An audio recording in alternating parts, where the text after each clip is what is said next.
सबसे पहले आप सब लोगों का थैंक्स है कि आप लोग हमारे इनविटेशन पे आए।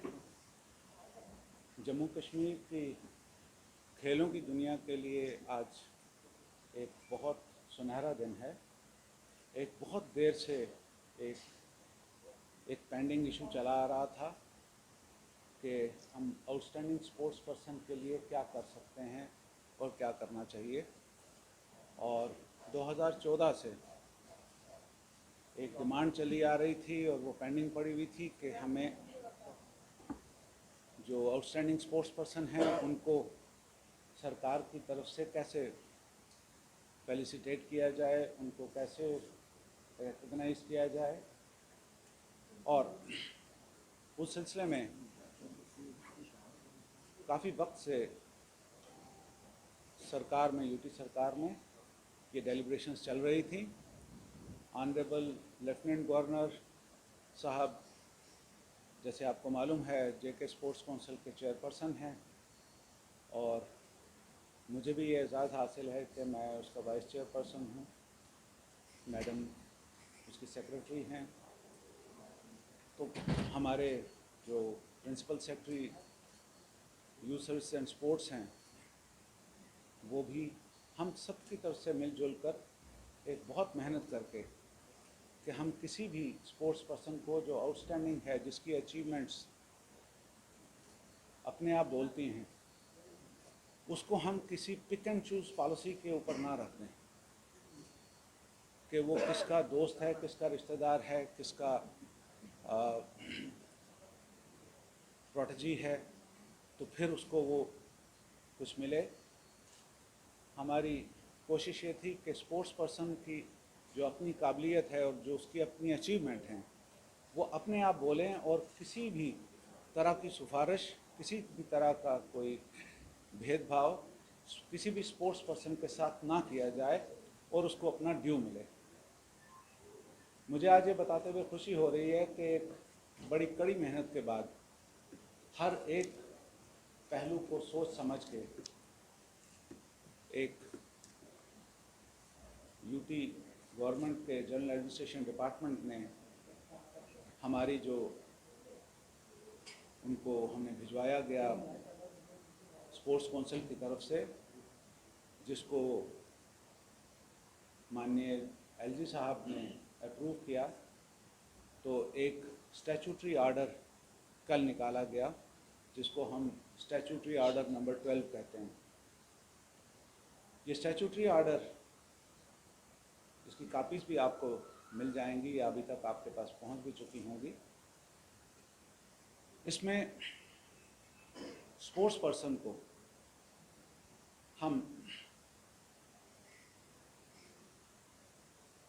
इसको एक वेलफेयर स्कीम की तरह नहीं हम देखेंगे, क्योंकि ये वेलफेयर नहीं है। एक स्पोर्ट्स पर्सन ने कड़ी मेहनत की और उसके बाद उसने रिजल्ट्स लाए, तो उसकी वेलफेयर के लिए नहीं है, हम उस स्पोर्ट्स को इंसेंटिव देने के लिए कर रहे हैं ताकि ज़्यादा से ज़्यादा यूथ जो है स्पोर्ट्स की तरफ आए और स्पोर्ट्स खेले और उसको ये इंसेंटिव हो कि खेल के मैदान में जो उसकी अचीवमेंट्स हैं उसके ज़रिए उसको क्या क्या मिल सकता है। मैं मोटे मोटे अल्फाज में बता दूं आपको कि ये पहली मर्तबा है जम्मू कश्मीर यूटी ने डिसाइड किया कि हम आउटस्टैंडिंग स्पोर्ट्स पर्सन को, जो बाकी क्राइटेरिया को फिक्स करता होगा, जो इस एसओ में डिटेल में दिया गया हुआ है, 5 लोगों को हम गस्टेड ऑफिसर्स लेंगे, जिसके बारे में आज तक कोई सोचता भी नहीं था। और उसके अलावा 25 नॉन गस्टेड ऑफिसर्स रहेंगे इसमें। और हमने ये जितना पीछे का बैकलॉग था 2014 से लेकर आज तक स्पोर्ट्स कोटा में अपॉइंटमेंट्स नहीं हुई थी, तो हमने उनको भी पीछे नहीं छोड़ा। 2014 से जो क्वालिफाई करते हैं उनसे लेकर आज तक 2021 का ये पूरे का पूरा बैकलॉग ख़त्म किया जाएगा इस पॉलिसी के ज़रिए, और 2022 के बाद बैकलॉग के बगैर आगे चलेंगे। इन अपॉइंटमेंट्स के अलावा आउटस्टैंडिंग स्पोर्ट्स पर्सन के लिए आउट ऑफ टर्न प्रमोशंस भी इसमें रखी गई हैं। उनके लिए ये जो है इंक्रीमेंट्स, एक्स्ट्रा स्पेशल इंक्रीमेंट्स रखी गई हैं, और आउट ऑफ टर्न प्रमोशन ना सिर्फ नॉन गस्टेड में की गई हैं बल्कि गस्टेड में भी की गई हैं। और आप जिस वक्त इसको देखेंगे तो आपको पता चल जाएगा कि कोई भी एंगल नहीं छोड़ा गया है किसी भी गेम को लेकर। और हमारी जो रिकग्नाइज्ड गेम्स हैं वर्ल्ड ओवर, जो भारत सरकार ने भी, अपनी साई ने भी लिस्ट निकाली हुई होती है, वो तमाम की तमाम गेम्स इसमें ऐड की गई हैं। और इसके अलावा जैसे पीछे वाला जो हमारा 98 का जो SRO था, उसमें 39 गेम्स थे, इसमें 44 डिसिप्लिन्स को ऐड किया गया।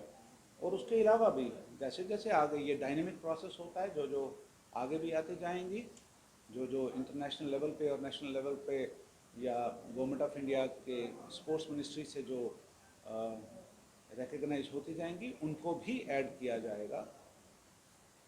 ये मैंने मोटा मोटा आपको बता दिया। और मैं इस पॉलिसी के लिए सबसे ज़्यादा मैं थैंकफुल हूँ ऑनरेबल LG साहब का, कि जिन्होंने इसको हमें पूरा सपोर्ट दिया, और जो उनका प्यार है, जो उनका कंसर्न है स्पोर्ट्स पर्सन्स के लिए, उसी की वजह से आज ये दिन आया है कि हम एक बहुत कंप्लीट SO लेके आए हैं, ताकि JNK के स्पोर्ट्स पर्सन जो हैं, जो 2014 से इंतज़ार कर रहे थे और दरवाजे दरवाजे पर घूम रहे थे, वो उनका इंतज़ार ख़त्म हो। और इस SO में जो एक ख़ास बात है कि आइंदा से किसी स्पोर्ट्स पर्सन को किसी भी क्लर्क, किसी भी ऑफिस में जाकर दर दर की ठोकरें नहीं खानी पड़ेंगी अपना हक लेने के लिए। हमारी जल्द ही, क्योंकि जो इस SO का एक दूसरा मेन जो फैक्टर है इसमें, वो ये है कि ये हर साल हुआ करेगा। इसमें जो स्पोर्ट्स पर्सन्स को जो सिलेक्ट करना है, उसके लिए एक हाई लेवल कमेटी बनाई गई हुई है इसमें, जिसको चीफ सेक्रेटरी साहब हेड करेंगे, और उसमें होम सेक्रेटरी होंगे, उसमें यूथ सर्विसेज स्पोर्ट्स के सेक्रेटरी होंगे, उसमें जनरल एडमिनिस्ट्रेशन डिपार्टमेंट के सेक्रेटरी होंगे, सेक्रेटरी स्पोर्ट्स काउंसिल होंगी। और ये सब मिलकर जो स्पोर्ट्स पर्सन अपना जिस वक्त डाटा और अपनी एप्लीकेशन जो हम कॉल करने जा रहे हैं, और कुछ ही दिनों में आप देखेंगे वो एडवर्टीजमेंट आ जाएगी। स्पोर्ट्स पर्सन अपना जो एप्लीकेशंस हैं वो ऑनलाइन या ऑन पेपर हमें भिजवा सकेंगे। स्पोर्ट्स काउंसिल में वो एप्लीकेशंस आनी होंगी, और आने के बाद स्पोर्ट्स काउंसिल ने वो सारी एप्लीकेशंस लेके एडमिनिस्ट्रेटिव डिपार्टमेंट को भेजनी है। हमारे जो प्रिंसिपल सेक्रेटरी हैं इस वक्त यूथ सर्विसेज एंड स्पोर्ट्स के, वो उसको सारा उसका डाटा एनालाइज करके, और उसके बाद वो उसको खुद जो है वो उसको रेफ़र करेंगे to the high level committee which is mention in this SO। और ये परमानेंट कमेटी है, और कमेटी को भी कहा गया है कि वो कमेटी 3 महीने के अंदर अंदर इन केसेस का निपटारा करेगी और अपनी रिकमेंडेशंस गवर्नमेंट के पास भिजवा देगी, ताकि जो हमारे स्पोर्ट्स पर्सन हैं उनको इंतज़ार ना करना पड़े जैसे पहले होता रहा। और इसमें किसी जगह पे भी, मैं ज़ोर दे के कह रहा हूँ इस बात को, कि किसी जगह पे भी किसी भी ऑफिसर की टॉप से लेकर नीचे तक किसी की डिस्क्रिशन नहीं है, क्योंकि जो कुछ होगा वो स्पोर्ट्स पर्सन के डाटा में होगा, और सिर्फ अथॉरिटीज़ का काम है कि उसको वेरीफाई कर लेना कि जो ये कह रहा है वो सही है या नहीं है, क्योंकि डाटा अवेलेबल है हर जगह। वो उसके होने के बाद ये कमेटी के पास जाएगा, और जल्द अज जल्द कमेटी ने 3 महीने के अंदर अंदर, और उनको एक ये भी दिया गया है कि प्रेफरेबली अराउंड मार्च, हर साल अराउंड मार्च ये लिस्ट निकाल देंगे, ताकि ना तो पीछे का बैकलॉग रहे और ना ही आगे स्पोर्ट्स पर्सन को इंतज़ार करना पड़े और उसे ढूंढना पड़े कि कौन सा ऑफिसर उसका वाकफ़ है, कौन सा सीनियर ब्यूरोक्रेट या सीनियर पॉलिटिशियन या कोई भी जो है उसका वाकफ़ है, या कौन सी स्पोर्ट्स फेडरेशन कितनी पावरफुल है और कौन सा क्या है। उसको किसी चीज़ से कोई वो नहीं परेशानी होगी, उसका अपना डाटा खुद ब खुद बोलेगा। और डिस्क्रिशन इसलिए नहीं है कि हर एक जो उसकी अचीवमेंट है उसके नंबर्स हैं। हमने मैक्सिमम 100 मार्क्स रखे हैं, जिसमें ओलंपिक्स में जो लोग जाते हैं, सिलेक्ट होते हैं, जाते हैं, क्योंकि ओलंपिक्स के लिए जो सिलेक्शन है वो कोई मामूली बात नहीं होती है।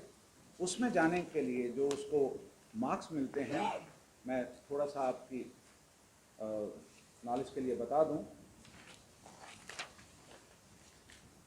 कि Olympic games summer as well as winter Olympics और पैरा ओलंपिक्स भी, हमारा पैरा ओलंपियंस ने देश का नाम बहुत ऊंचा किया है। टोक्यो पैरा ओलंपिक्स में उनको मैक्सिमम 60 मार्क्स मिलते हैं आउट ऑफ 100। 55 गोल्ड के हैं, 53 सिल्वर के हैं, 51 ब्रॉन्ज के हैं। और उसके अलावा अगर उसके अलावा भी उन्होंने कोई पीछे आगे कहीं पे कुछ किया हुआ है तो उसके 5 मार्क्स एक्स्ट्रा हैं मैक्सिमम। गोल्ड के 5 हैं, सिल्वर के 3 हैं, ब्रॉन्ज के 2 हैं, और सिर्फ पार्टिसिपेशन के 1 हैं। और अगर किसी ने ओलंपिक्स में पार्टिसिपेट ही खाली किया है उसके लिए भी 46 मार्क्स हैं। यानी खाली पार्टिसिपेशन से उसको 46 मार्क्स मिल सकते हैं, और अगर उसने 2 मरतबा पार्टिसिपेट किया है तो उसको 47 मार्क्स हो जाएंगे। इसी तरीके से एशियन गेम्स के लिए है, इसी तरह कॉमनवेल्थ गेम्स जो एफ्रो एशियन गेम हैं, वर्ल्ड कप, वर्ल्ड चैम्पियनशिप्स हैं conducted every 4 year, world cup, world championships हैं और वर्ल्ड यूनिवर्सिटी गेम्स हैं कंडक्टेड आफ्टर एवरी 2 ईयर्स। इसी तरह वर्ल्ड कप है जो हेल्ड एनुअली होते हैं। एशियन चैम्पियनशिप जो 4 साल के बाद एक मरतबा होती है, फिर एशियन चैम्पियनशिप जो 2 साल के बाद होती है, फिर इसी तरह एशियन चैम्पियनशिप जो 1 साल के बाद होती है। कॉमनवेल्थ गेम्स हैं। इसी तरीके से ये हर एक इवेंट को, जो इंटरनेशनल लेवल के इवेंट्स हैं, उनको एड्रेस कर लिया गया है, उनके मार्क्स दिए गए हैं। उसके बाद जो नेशनल लेवल की गेम्स हैं उनको इग्नोर नहीं किया गया है। नेशनल गेम्स जो हर साल होती हैं, हर 2 साल के बाद होती हैं, उसमें भी गोल्ड के जैसे 35 नंबर हैं, सिल्वर के 33 हैं, ब्रॉन्ज के 31 हैं। सीनियर नेशनल चैम्पियनशिप होती है, हर साल होती है, उसके भी इसी तरीके से 33, 32 और 30 नंबर हैं। फेडरेशन कप एनुअली होता है, उसके नंबर्स हैं। सीनियर इंटरजोनल टूर्नामेंट हैं। इंटरजोनल जैसे भारत पूरे देश को 4 या 5 जोन्स में बांटा जाता है और जोनल कॉम्पिटिशन्स होते हैं, और उसके बाद नेशनल चैम्पियनशिप आती है उसकी। तो जोनल चैम्पियनशिप के लिए भी मार्क्स रखे हैं।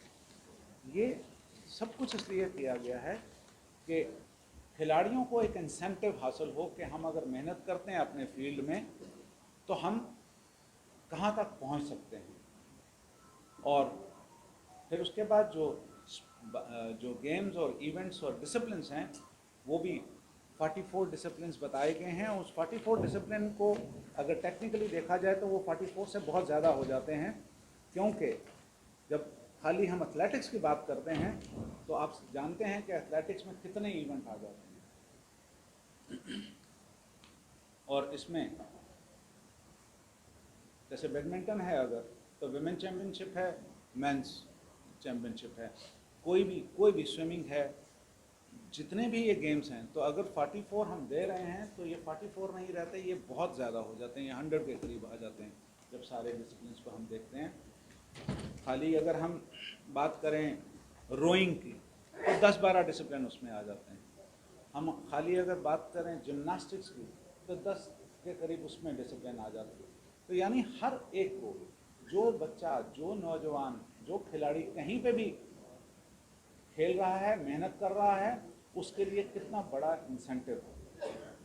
और ख़ास बात इस एसओ और आज के साल के लिए ये है कि हम पीछे का पूरा बैकलॉग क्लियर कर रहे हैं।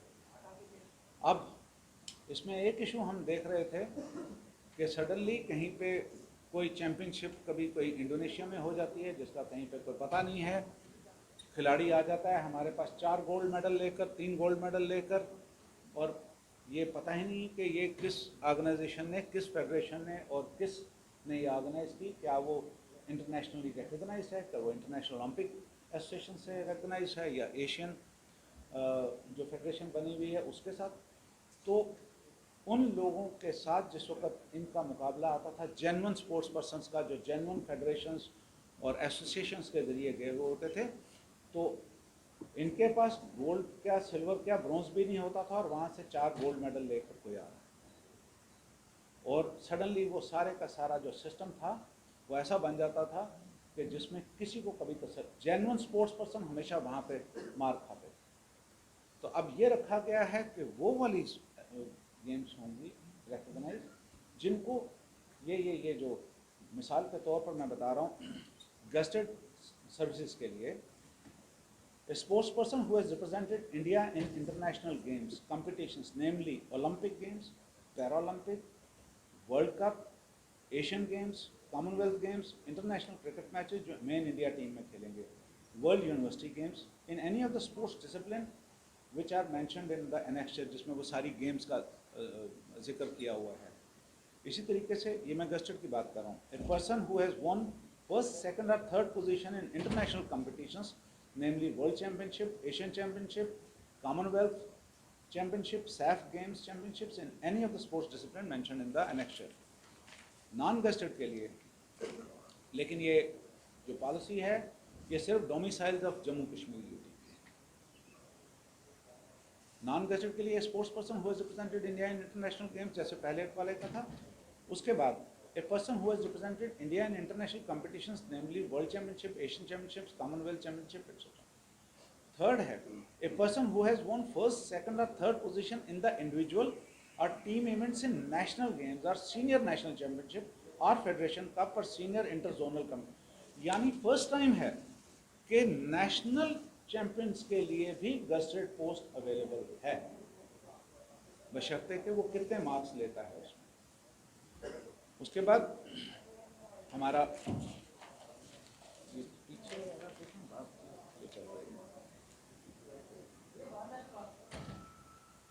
इसमें जो गेस्टेड कार्डर के लिए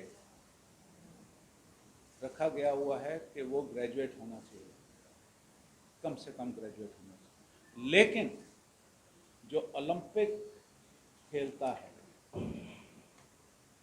provided that the medal winning outstanding sports person in Olympic Games, summer, winter and Paralympics have qualifications up to 10+2 or above shall be considered for gazetted. यानी हमारा कोई भी स्पोर्ट्स पर्सन जो 10+2 ही है, क्योंकि हमें लगा था ये कि स्पोर्ट्स पर्सन अक्सर जिस वक्त वो इतना इन्वॉल्व हो जाते हैं गेम में दिन और रात, तो पढ़ाई के लिए उनके पास वो ज़्यादा वक्त नहीं दे पाते। तो 10+2 को भी रखा कि अगर वो मेडल विनर हैं तो वो गेस्टेड पोस्ट पर आए। ये इसमें एक चीज़ और रखने के लिए कि ये परफॉर्मेंस कंसिस्टेंस चल रही है या नहीं चल रही, तो ये भी देखा जाएगा कि जो स्पोर्ट्स पर्सन आ रहा है क्या उसने डिस्ट्रिक्ट खेली है या यूटी का के लिए खेला है, वो जोन के लिए खेला है, और पिछले 5 साल का उसका क्या रहा है।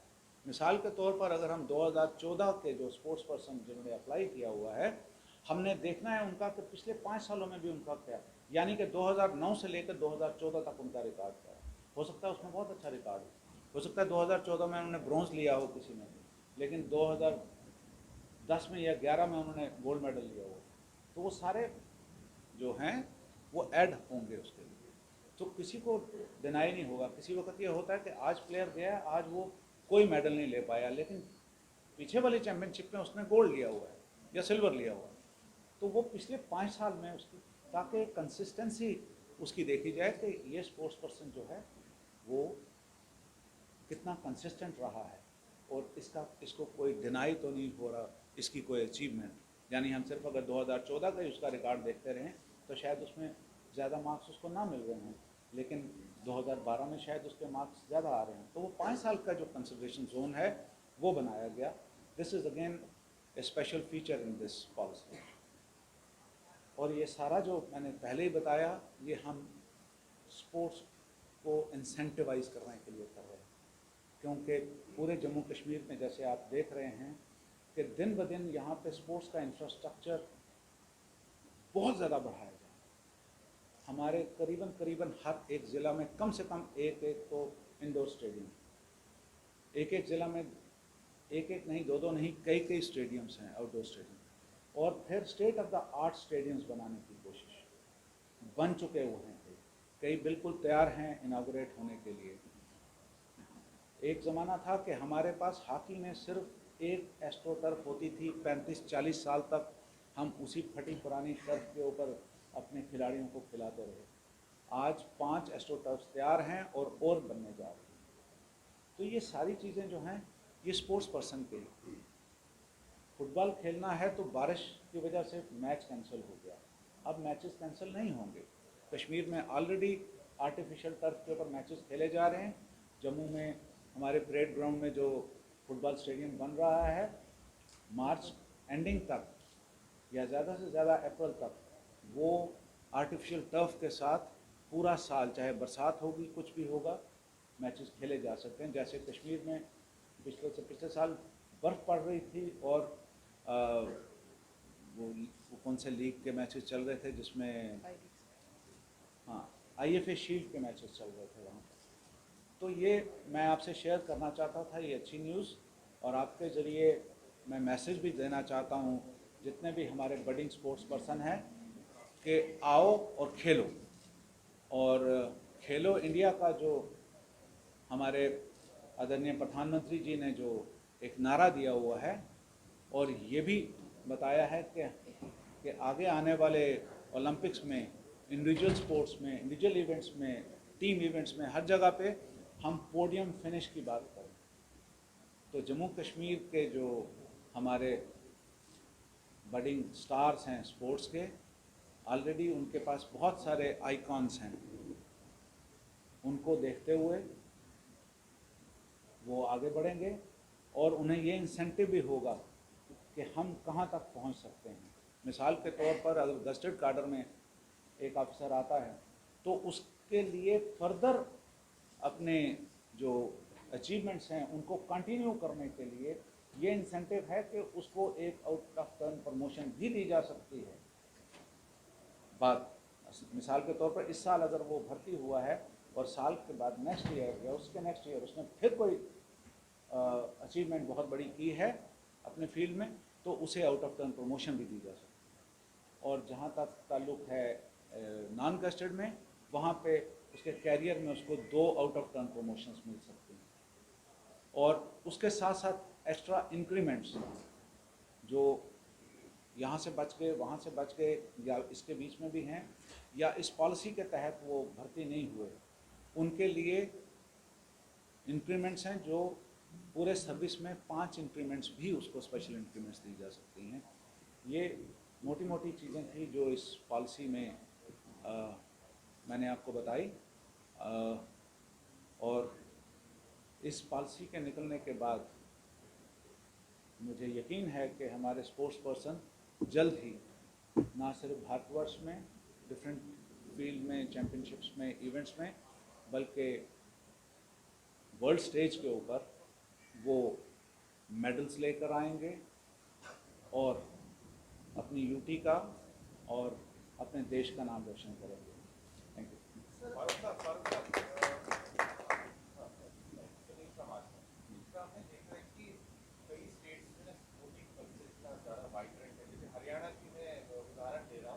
हरियाणा में पूरा क्राइटेरिया फिक्स है कि अगर आप किसी अंतर्राष्ट्रीय प्रतियोगिता में स्वर्ण पदक जीतते हैं आपको इतना कैश अवार्ड मिलेगा, रजत पदक जीतते हैं तो इतना, कांस्य पदक जीतते हैं। जम्मू कश्मीर में भी कैश रिवॉर्ड की व्यवस्था रखी जाएगी?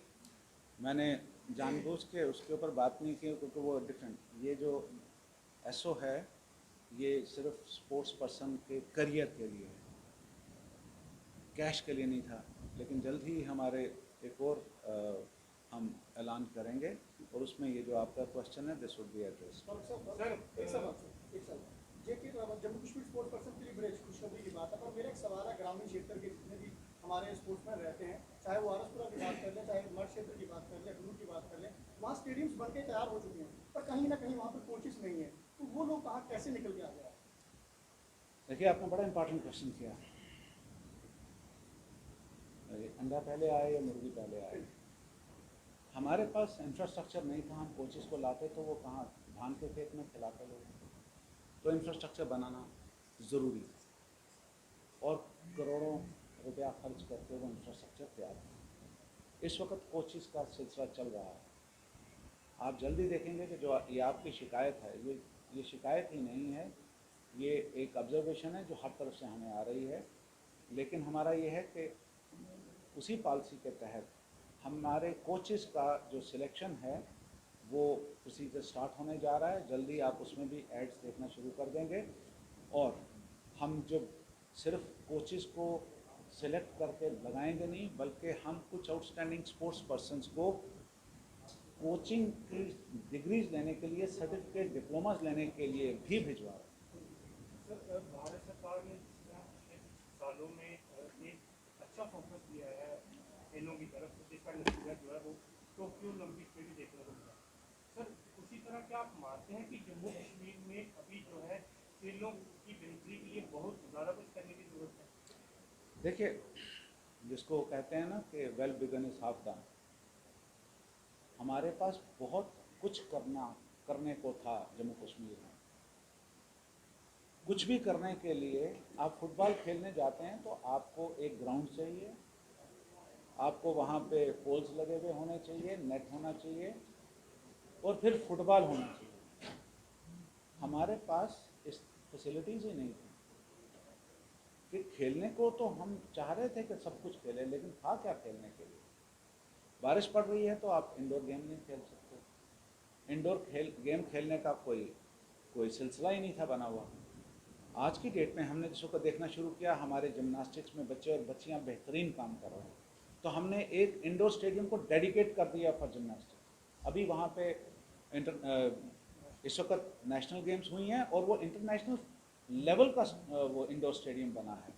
और जो उसके नेशनल फेडरेशन के जो प्रेसिडेंट आए हुए थे, उन्होंने कहा कि पूरे हिंदुस्तान में ऐसा स्टेडियम नहीं है। और ये आप जानिए कि वो स्टेडियम हमारे हिसाब से अभी पूरा नहीं बना हुआ है।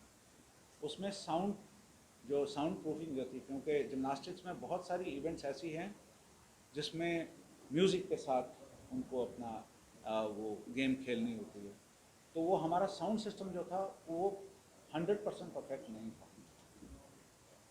लेकिन चूँकि फेडरेशन को जल्दी थी और उन्होंने वो करवाया, तो जो कुछ हमने अरेंजमेंट किया, जो हमारी J&K की फेडरेशन थी, थैंक्स टू देम, उनकी उसके साथ कोऑपरेशन के साथ जो उन्होंने अरेंजमेंट किया, वो अरेंजमेंट ही नेशनल लेवल के अरेंजमेंट से बेहतर था। सर आपने खिलाड़ियों के रिपोर्ट कार्ड की बात की कि वो टाइम टू टाइम शुरू होगा कि क्या उसने डिस्ट्रिक्ट खेली है, स्टेट खेली है, नेशनल खेली है, लेकिन बहुत ही ऐसी एसोसिएशन हैं जिनकी डिस्ट्रिक्ट बॉडीज एग्जिस्ट ही नहीं करती हैं और वो डिस्ट्रिक्ट लेवल पे कंपटीशन ही नहीं करवाती हैं, डायरेक्ट स्टेट करवाती हैं। तो ऐसे में जो है वो अब खिलाड़ियों का रिपोर्ट कार्ड किस तरह शुरू करें? देखिए, पहले तो बात यह है कि आपका ये जो क्वेश्चन है, ये उन एसोसिएशन को डायरेक्टली एड्रेस होता है जो सिर्फ जम्मू और श्रीनगर में एक आधा कोई कंपटीशन करवा के अपनी एग्जिस्टेंस बताते हैं, और कई बार वो भी नहीं करते। वैसे ऑन पेपर उनकी बड़ी ज़बरदस्त एसोसिएशंस और फेडरेशंस, अब उन्हें करवाना पड़ेगा, क्योंकि खिलाड़ी जाके पूछेगा कि आपने अगर डिस्ट्रिक्ट नहीं खिलानी तो मैं क्या करूँगा। तो उस तरीके से हमारी तरफ से भी, क्योंकि बहुत सारी फेडरेशंस को हमारी तरफ से माली इमदाद भी मिलती है, फाइनेंशियल सपोर्ट मिलती है, तो उनके भी हम पीछे पड़े हैं कि आप बताइए कि कितने कंपटीशन आप करवा रहे हैं, आप ये बताइए कि आपकी बॉडी इलेक्टेड है या नहीं है। ये चीज़ें शायद बहुत सारी एसोसिएशंस को हजम नहीं हो रही हैं, दुख दे रही हैं, लेकिन हम एसोसिएशंस के लिए नहीं हैं, हम स्पोर्ट्स पर्सन हैं। हमारी नज़र में जो सबसे इम्पॉर्टेंट पर्सन है वो स्पोर्ट्स पर्सन है, वो खिलाड़ी है। और खिलाड़ी के इंटरेस्ट को वॉच करना वो हमारा सबसे पहला पकड़ है। सर एक सवाल मेरा था बॉर्डर कि एरिया डेवलपमेंट के तहत जो है सेंट्रल स्पॉन्सर स्कीम्स के कुछ फंड्स आते हैं जिसमें स्पोर्ट्स इंफ्रास्ट्रक्चर बढ़ाया जाता है, लेकिन जम्मू कश्मीर में जो ये बॉर्डर स्टेट है ऐसा देखा गया है कि बॉर्डर एरिया में स्पोर्ट्स इंफ्रास्ट्रक्चर नहीं बढ़ा। आप मेरे साथ चलिएगा बॉर्डर एरियाज में, मैं बताऊंगा आपको सर, कितने स्पोर्ट्स इंफ्रास्ट्रक्चर अगला कर रोड मैप कैसे रहेगा जी। यहाँ से भी अगला रोड मैप कैसे रहेगा बॉर्डर? देखिए, आपने हमारे माननीय लेफ्टिनेंट गवर्नर साहब ने पंचायती राज इंस्टीट्यूशंस के जरिए ये डिसीजन दिया कि हर एक पंचायत में छोटा मोटा कोई भी एक स्पोर्ट्स का अरेंजमेंट होना चाहिए, चाहे वहाँ पे कबड्डी ही खेलो लेकिन कबड्डी का एक ग्राउंड बना दो, चाहे आप वहाँ पे वॉलीबॉल खेलें। हमारे कुछ क्षेत्र में वॉलीबॉल इतना ज़बरदस्त खेला जाता है, कबड्डी इतनी ज़बरदस्त खेली जाती है, बाकी गेम्स खेली जाती हैं जहाँ पे इंफ्रास्ट्रक्चर नहीं है। तो हमारी हज़ारों वो जो पंचायत हैं उनको 25-25 हज़ार रुपया दिया गया कि छोटा मोटा कुछ बना लो, ग्राउंड कर लो, पोल लगा लो, लाइट अगर लगानी है लगा लो। और जहाँ पे ग्राउंड नहीं था, कई हमारी पहाड़ी पंचायतें ऐसी हैं जहाँ पे लैंड अवेलेबल नहीं थी, तो उनके लिए कहा गया कि जो भी कोई सरकारी दफ्तर बना हुआ है अगर उसका ग्राउंड है, उसकी चारदीवारी के अंदर भी कोई ग्राउंड है या स्कूल का ग्राउंड है, तो वहाँ पे वो इन्वेस्ट कर दो ताकि गेम खेली जानी शुरू हो जाए, बच्चे खेलों की तरफ, नौजवान खेलों की तरफ लगे।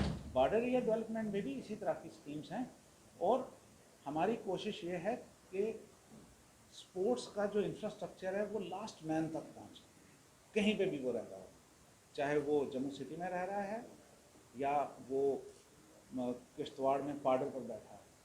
सर एक सवाल है कि कुछ साल पहले भी कहा गया था कि जम्मू कश्मीर की अब नेशनल इंटरनेशनल टूर्नामेंट जिसमें आईपीएल का कम से कम आईपीएल का कोई मैच होना चाहिए खेला जाएगा, उस दिशा में कहाँ पर पहुँचे हैं? क्या हम माने कि अगले कुछ टाइम में या जगह पे कोई दिशा होने वाला है? आईपीएल की बात करें, टेस्ट और रणजी की बात करें, आईपीएल कोई मैच होगा क्या उसके लिए स्टेडियम का? क्योंकि ये मैं इसलिए पूछ रहा हूँ कि अन्य स्टेडियम जैसा है जिसमें का बता देते उसमें दर्द है वो भी अभी करोड़ रुपये खर्च हुए हैं, क्या हम तैयार हैं उसके लिए आईपीएल मैच खिलाने के लिए? देखिए, जहाँ तक आईपीएल का ताल्लुक है तो उसकी जो एक नेशनल बॉडी है हमारी बीसीसीआई, और उसके साथ साथ आईपीएल की अपनी एक गवर्निंग काउंसिल है, और फिर उसके बाद जेकेसीए है यहाँ पे, ये उनका वो आउटलुक है कि वो क्या करवाते हैं। सरकार की तरफ से उनको पूरी सहायता दी जाएगी। हमने एमए स्टेडियम को डेडिकेट कर दिया हुआ है उनके लिए, उनके साथ एमओयू भी साइन हुआ था, फिर उस किसी वजह से वो नहीं करवा पाए उसको, फिर कोरोना वगैरह ये सब कुछ जिस वक्त आ गया बीच में, तो लेकिन इस वक्त भी उनसे बातचीत चल रही है और हम चाहेंगे कि जल्द अज जल्द यहाँ पे श्रीनगर में, जम्मू में आईपीएल मैचेस खेल, सिर्फ आईपीएल नहीं बल्कि टॉप लेवल की जम्मू और कश्मीर में रांझीस हुआ करती थी बेशुमार, जम्मू कश्मीर में और बहुत सारे मैचेस होते थे, जोनल मैचेस होते थे, दिलीप ट्रॉफी के मैचेस होते थे। तो हम चाहते हैं कि क्रिकेटिंग एक्टिविटी जो है वो फुल ब्लूम पे आए, लेकिन उसमें जो स्पोर्ट्स काउंसिल है उसका रोल नहीं है। अंतर्राष्ट्रीय स्तर का स्टेडियम बन सकता है, यहाँ पे की बात हुई थी, अंतर्राष्ट्रीय स्तर का क्रिकेट स्टेडियम पैसा भी खर्चा हुआ लेकिन कल नहीं है बात। देखिए, जो एमए स्टेडियम है वो इंटरनेशनल लेवल का ही स्टेडियम के तौर पर कंसीव किया गया है। हमने, भारत सरकार वाज काइंड इनफ कि 40 करोड़ से ज़्यादा उन्होंने दिया उस स्टेडियम पूरे को रिफर्बिश करने के लिए, और आपने देखा होगा तो बहुत खूबसूरत स्टेडियम बन गया।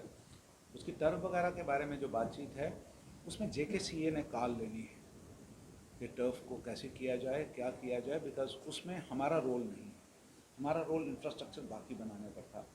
तो लेकिन पर्टिकुलर उस गेम की जो रिक्वायरमेंट है वो जेकेसीए ने करनी है, और जैसे मेरी पर्सनल लेवल पे जेकेसीए के कुछ ऑफिस बियरर्स के साथ जो बातचीत हुई है वो उस पर कुछ काम कर रहे हैं। नहीं वो तब तक नहीं होता है, वैसे चीज़ नहीं है कि जो स्पोर्ट्स इवेंट्स हैं जैसे आईपीएल। देखिए, मैंने आपसे पहले कहा कि टर्फ को बनाना हमारा काम नहीं है, टर्फ का देखा जाना वो जेकेसीए का, बीसीसीआई का काम है, लेकिन उसमें हमारी तरफ से जितनी भी उनको फैसिलिटेट करने की बात होगी वो हम कर रहे हैं। लास्ट में सर एक स्पोर्ट्स पॉलिसी पता जाएगी जम्मू कश्मीर में, क्योंकि इसमें बहुत सारी चर्चाएं हैं कंट्री जिस तरह फिल्म पॉलिसी आ रही है, इससे अच्छी स्पोर्ट्स पॉलिसी कंट्री में बड़ी कम है। देखिए स्पोर्ट्स पॉलिसी जो है ना उसमें बहुत सारी चीज़ें आती हैं, वो भी जल्द ही आपके साथ हम शेयर करेंगे। वो भी इस वक्त पूरा ड्राफ्ट उसका रेडी है। हम ऑनरेबल एलजी साहब का इंतज़ार कर रहे हैं, क्योंकि वो गवर्नमेंट लेवल पे, एडमिनिस्ट्रेटिव लेवल पे वो इशू नहीं होती। उसके लिए हमें एडमिनिस्ट्रेटिव काउंसिल में जाना है, उसके लिए वो जो ड्राफ्ट है वो रेडी है। जिस वक्त हमारे ऑनरेबल एलजी साहब वापस आते हैं अपने बाहर के टूर से, तो हमने बैठकर उस चीज़ को भी क्लियर कर देना है, वो भी आपके साथ शेयर करेंगे। तीसरा कौन सा? मिस्री वाला मुठी। इन तीनों के लिए कल ही मैंने ऑर्डर्स दिए हैं। हमारे इंजीनियर जाएंगे वहाँ पे और इमीडिएटली अपना जो जगती टाउनशिप के लिए एक इंडोर स्टेडियम प्री फैब में हम उसको ले रहे हैं। हम इतना बड़ा 4-5-6 करोड़ रुपया नहीं खर्च पाएंगे उस पर, वो बनवाएंगे। और बाकी जगह पे क्रिकेट की फैसिलिटीज़, बैडमिंटन की फैसिलिटीज़, वॉलीबॉल की फैसिलिटीज़, बास्केटबॉल की फैसिलिटीज़, इस तरह की सारी फैसिलिटीज़ बनवा रहे हैं। जी Since you are also in charge of tribal affairs related to that, sir, जो पहाड़ी कम्युनिटी है उनकी डिमांड है कि they should be included in the scheduled tribes, उस पर क्या amendment? sorry, this is not the forum for addressing that question. कोई सामान तो अपने साथ ही जाता है।